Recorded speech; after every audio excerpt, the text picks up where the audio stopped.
हज़ारा killings का जो वाक़या पेश आया मच बलूचिस्तान में, उसकी सबसे बड़ी वजह क्या है? जो कौम उसके हक़ाइक़ से नाआशना है।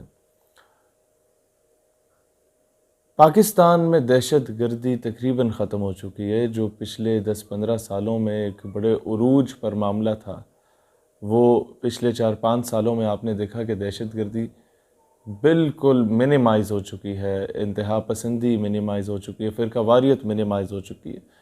The basic reason behind it is कि कौम को मज़हबी शऊर भी आ चुका है, सियासी शऊर भी आ चुका है, और पाकिस्तान जो कि unfortunately it was a battle field between Iran and Saudi Arabia, अब ये उस तरीके का बैटल फील्ड नहीं रहा, क्योंकि कौम मुहिब वतन होने लग गई है। कौम को पता लग गया है कि कौन लोग इनके जज्बात से खेला करते थे और इन्हें आपस में लड़वा के अपने वेस्टेड इंटरेस्ट के लिए रोल प्ले किया करते थे। अब अगर ये जो फ़िरका वारियत है, ये 2 इलाकों में मौजूद है, तो उसकी सबसे बड़ी वजह क्या है? सबसे पहले आप देखें कि फ़िरका वारियत किन 2 इलाकों में सबसे ज़्यादा है। नंबर 1 बलूचिस्तान के एरिया में, नंबर 2 गिलगित बल्तिस्तान के एरिया में। क्या ये महज इत्तेफाक है कि सी पैक शुरू गवादर से होता है और एंड खुंजराब पे जाके इसका होता है? दुश्मन का सबसे ज़्यादा जो आप ये देखें कि दुनिया पाकिस्तान की तरफ नज़रें जमा के क्यों बैठी हुई है और यहीं पर फ़िरका वारियत सबसे ज़्यादा अरूज पे क्यों शो की जाती है? उसकी वजह यह है कि पाकिस्तान बहुत अरसे के बाद इकनॉमिकली स्टेबलाइज होने की तरफ जा रहा था बिकॉज ऑफ सी पैक। कि आप लोगों को रोज़गार मिलेगा, आपको उसमें से कोई कंट्री वाइड कमीशन आप समझ ले वो मिल जाएगा, आपके इंटरेस्ट काफ़ी ज़्यादा उस पर थे, आपकी इकॉनमी बेहतर होनी थी, बिज़नेस ग्रो करना था। सीपेक के पूरे रूट पे जो कई सैकड़ों किलोमीटर्स पर मुश्तमिल है, वहाँ पर आपकी इंडस्ट्रीज़ लगनी थी, वहाँ पर आपके मॉल्स बनने थे, वहाँ आपके होटल्स बनने थे, सारा कुछ था। अल्लाह करे कि हो, और पाकिस्तान जब इकनॉमिकली बेहतर होगा तो अपने कर्ज़े उतार पाएगा, जब अपने कर्ज़े उतार पाएगा तो दुनिया को आंखें में आंखें डाल के बात करने के काबिल हो जाएगा। अब होता क्या है कि दुश्मन ने यह कहा कि जिस रूट से आपका सीपेक शुरू हो रहा है उस इलाके को भी आप डिस्टेबलाइज करें, और जिस इलाके में जाके सीपेक ख़त्म हो रहा है उस इलाके को भी डिस्टेबलाइज किया जाए।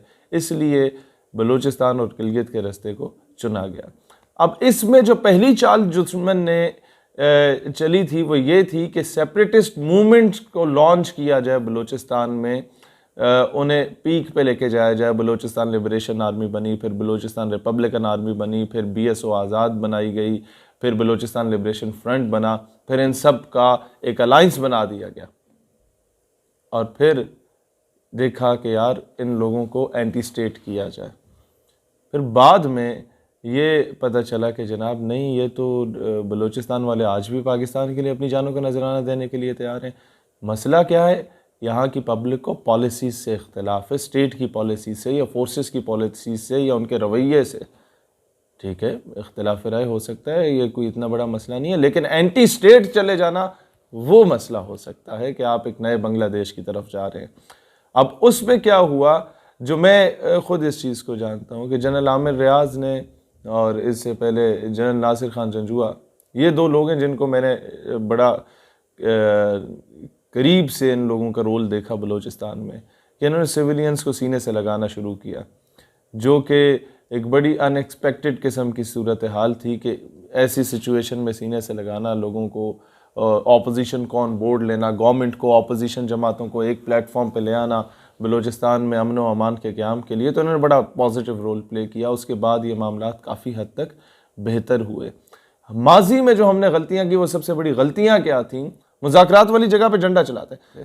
फॉर एग्ज़ाम्पल आप नवाब अकबर बुगटी का मामला देखें, आप लाल मस्जिद का मामला देखें, आप मंजूर पश्तीन का मामला देखें, आप इंटीरियर सिंध का मामला देखें।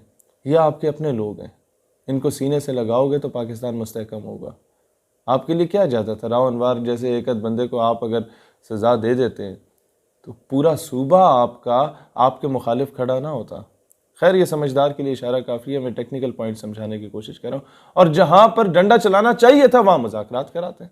अब डंडा कहाँ चलाना चाहिए था? कुलभूषण यादव के मामले में, अभिनंदन के मामले में, रेमंड डेविस के मामले में, कर्नल जोसेफ के मामले में, इन सबको बाइज्जत तौर पे बरी कर दिया। एक को जेल में रखा हुआ है, वो भी फैमिली के साथ भी मिलाया जा रहा है। दुनिया में बताया जा रहा है कि जी पाकिस्तान तो बड़ा ख्याल रख रहा है। ओ भाई, दुनिया का कानून है, जिसकी लाठी उसकी भैंस, 2-2 लेतर लगाओ इन लोगों को। खैर, मैं ये इस पे किसी और दिन तफसील से बात होगी कि क्या करना चाहिए था। और रेमंड डेविस और कर्नल जोसेफ पे तो कोई दूसरी राय थी नहीं कि उन्हें रिहा करने की, तो की क्या बनती थी? आप यही कहते थे कि जिस जहाज़ में रेमंड डेविस को लेने आप तशरीफ़ ला रहे हैं, उसी जहाज़ में डॉक्टर आफिया को भेज दें, हम रेमंड डेविस आपको दे देते हैं। लेकिन नहीं किया। अभी जब डॉक्टर आफिया की बात की जाती है तो कहते हो आपको पता नहीं है कि शकील आफरीदी को वो मांगेंगे। तो भाई ऐसे घुघू क्यों बने हुए हो? कर्नल जोसेफ के मामले में डॉक्टर आफिया को कर लेते। खैर, अब क्या है कि दूसरी तरफ गिलगित में भी ये बात शुरू करवाना की गई कि जनाब आप सेपरेटिस्ट मूवमेंट्स लॉन्च कर लें। वहां पर भी बहुत बुरी तरह हिंदुस्तान नाकाम हो गया।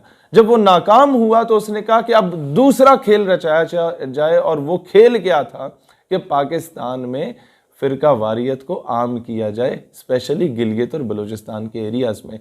जब एक जगह डिस्टेबलाइज हो जाती है, वहां पर फिरका वारियत होती है, कत्लो गारत शुरू होती है, या लसानियत की बुनियाद पर कत्लो गारत शुरू होती है, तो वहां पर इंटरनेशनल इन्वेस्टर नहीं आता। वो आते हुए 100 मरतबा सोचता है कि मैं यहाँ अपना पैसा इन्वेस्ट करूंगा तो मुझे मिलेगा क्या उसके रिवॉर्ड में। तो ये वो दुश्मन की चाल है। वरना अगर ये फिरका वारियत का मामला होता तो मासूम मजदूरों को बेचारों को ना मारा जाता। ये मामला फिरका वारियत का होता तो किसी बड़े मौलवी या किसी बड़े जाकिर को या किसी बड़े पीर को निशाना बनाया जाता। आप ये बात सोचें कि पाकिस्तान में सिर्फ फिरका वारियत के लिए जो सबसे आसान इनके पास चीज़ रह गई थी वो ये थी कि बेचारे मज़दूरों को उठाओ, उनके चेहरे मस करो। और मुझे तो नींद नहीं आई जब मैंने उस माँ को देखा जो कह रही थी कि मेरे तो 5 घर में जो है ना बच्चे मैं गवाह बैठी हूँ और जनाजा उठाने के लिए कोई मर्द मौजूद नहीं है। और वज़ीर आज़म साहब का एक मुंशी जाके कहता है कि जनाब वज़ीर आज़म आ जाएंगे तो आपको क्या मिलेगा। खैर, इन्हें बड़ापन दिखाना चाहिए। मैं सारे पॉलिटिकल चीज़ों से निकल के कर रहा हूँ, क्योंकि एक मुहिब वतन पाकिस्तानी जब पाकिस्तान मुश्किल वक्त में होता है तो वो ये नहीं देखता कि मैं गवर्नमेंट का हामी हूँ या अपोजिशन का हामी हूँ। वो वही मशवरा देगा जिससे पाकिस्तान का फ़ायदा है। पाकिस्तान का फ़ायदा किस में है कि नंबर 1, इमरान खान साहब आप अभी तशरीफ़ ले जाएँ। आप जैसे तैसे भी वज़ीर आज़म बने, अब हैं तो वज़ीर आज़म, अब जाएँ उधर और मामलात को सॉल्व करें। वो लोग, उन लोगों ने अभी तक अपनी मैयतों को नहीं दफनाया, उन्हें दफनाएं। और नंबर 2, आप लोगों ने अभी जाके, मैं काफ़ी ज़्यादा सेटिस्फाइड हूँ कि जूनागढ़ की मूवमेंट को थोड़ा सा परवान चढ़ाया गया। एक बड़े कॉम्पिटेंट इंसान को, बल्कि बहुत कॉम्पिटेंट शख्सियत को वज़ीर आज़म बनाया गया जूनागढ़ की स्टेट का, Sultan Ahmed Ali. I know him very personally, और बड़े ही प्यारी शख्सियत है जो कि वेल एजुकेटेड आदमी है। अब आते हैं खालिस्तान की मूवमेंट की तरफ। पूरे हिंदुस्तान का सिख जो है सरापा एहतजाज है और अंदर से वो एंटी इंडिया हो चुका है और वो पाकिस्तान की तरफ देख रहे हैं कि भाईजान अपना एक सिखों का सफारत खाना इधर आप ननकाने में या कहीं पर खोल दें या हसन अब्दाल में, ताकि हम लोग खालिस्तान को एक सेपरेट होमलैंड डिक्लेयर कर लें। तो इस पे काम होना चाहिए। माजी में जो मोहतरमा हमें गुल खिला के चली गई थी, वो उससे बहुत हमें नुकसान हुआ। मैं उसकी तफसील में नहीं जाना चाहता कि दुश्मन को मौका मिले प्रोपेगेंडा का। दूसरी बात क्या है कि आपके गोरखाज हैं इंडिया में, तमिलनाडु की मूवमेंट्स हैं, आपकी तेलंगाना की मूवमेंट्स हैं, आप लोगों के आसाम की मूवमेंट है, जहाँ के लोग, ये सेपरेटिस्ट मूवमेंट तो 60-70 से ज़्यादा हैं, लेकिन जो बहुत ज़्यादा एक्टिव है वो ये 1.5 दर्जन है। इनको क्यों नहीं, ये आपकी तरफ मुंतज़िर हैं। ये हर जगह से हमें कॉलें आ रही होती हैं, हम जैसे आम लोगों को कॉलें आ रही होती हैं, यार हम लोग मुंतज़िर हैं, तुम लोग क्यों कुछ नहीं कर रहे। तो इनको सपोर्ट करने की ज़रूरत है। जब इंडिया अपने इंटरनल मैटर्स में इतना ज़्यादा घिर चुका होगा तो उसको मौका नहीं मिलेगा कि आके बलूचिस्तान में एनआरकी फैलाए, उसे मौका नहीं मिलेगा कि आके वो गिलगित बल्तिस्तान में एनआरकी फैलाए, और ना ही उसे मौका मिलेगा कि वो कश्मीर के नाम पे वहाँ पर जाके काबिज बन के बैठ जाए। वो कश्मीर से वैसे ही बैकफुट पे चला जाएगा जब वो अपने इंटरनल मैटर्स में इतना ज़्यादा घिर चुका होगा। वो कैसे कि जब पाकिस्तान को उसने वज़ीरिस्तान और बाकी मैटर्स में इतना ज़्यादा इन्वॉल्व कर दिया था, डायरेक्टली या इनडायरेक्टली सपोर्ट करके कल्प्रिट्स को, पाकिस्तान में लसानियत की बुनियाद पे पंजाबी पठान को लड़वा दिया था। तो पाकिस्तान में जब भी कश्मीर की आवाज़ उठती थी तो एक नैरेटिव ये सो कॉल्ड लिबरल माफिया का आता था, पहले अपने मुल्क के हालात को बेहतर करो फिर कश्मीर का सोचना। इसी तरीके से आप जब हिंदुस्तान को उसके अपने अंदरूनी मसाइल में इतना धकेल देंगे, जो कि वो तैयार हैं खुद को धकेलने में, लेकिन आप चाहते नहीं हैं, आप लोगों की प्रायोरिटीज़ ये हैं नवाज शरीफ का जी एसी ले निकाल दो, उसका हीटर जेल से निकाल दो, नवाज शरीफ को दफ़ा करो, उसकी जायदादें बेच के कौम का कर्जा उतारो। तुम्हारी इतनी थर्ड क्लास सोच है कि जी जेल से हम लोग एसी निकाल देंगे। बेवकूफ़ आदमी। मतलब मुझे इसमें कोई शक नहीं कि इमरान खान पाकिस्तान से प्यार करता है, लेकिन इस ढगे को पता ही नहीं है कि एक स्टेट को चलाना कैसे है। वो छक्के ठीक मार लेता था, गेंदे भी ठीक करा देता था, लेकिन रियासत को रन करना कैसे है। आपके अंदर जो लोग बैठे हुए हैं उन लोगों को, ये तो मैं एक और भी बात करूँ, ज़रा शहजाद अकबर साहब पे भी नज़र रखें। ये कौन है, कहाँ से लाए गए, कैसे लाए गए, ये सारी चीज़ों पे इनडायरेक्टली मैं अब ये सारी बातें कर रहा हूँ कि ये ऐसी चीज़ें हैं जो इस वक्त हम डायरेक्टली करेंगे तो बड़े फसाद बरपा होंगे।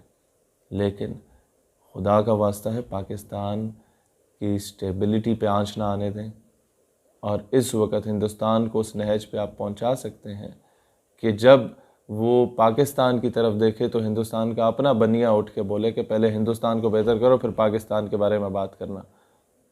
आपका जब सिटीज़नशिप एक्ट की बात आई हिंदुस्तान में, पूरे इंडिया का मुसलमान एंटी स्टेट हो चुका था, आप उसे 2 झंडे पाकिस्तान के नहीं पकड़वा सके। वो एक नया पाकिस्तान बनना था हिंदुस्तान के अंदर। हैदराबाद दक्कन की मूवमेंट्स अपने अरूज पे थी, जूनागढ़ की मूवमेंट्स अपने अरूज पे थी, बल्कि दिल्ली, लखनऊ, मुंबई का मुसलमान सड़क पे आ चुका था, वो एक हो चुका था। अलीगढ़ यूनिवर्सिटी के बच्चों को आप देखते, जामिया मिलिया दिल्ली के बच्चों को आप लोग देखते, लेकिन उस पर फोकस नहीं किया गया। अगर फोकस किया जाता तो आज ये धमाके ना होते। पाकिस्तान हमेशा जिंदाबाद।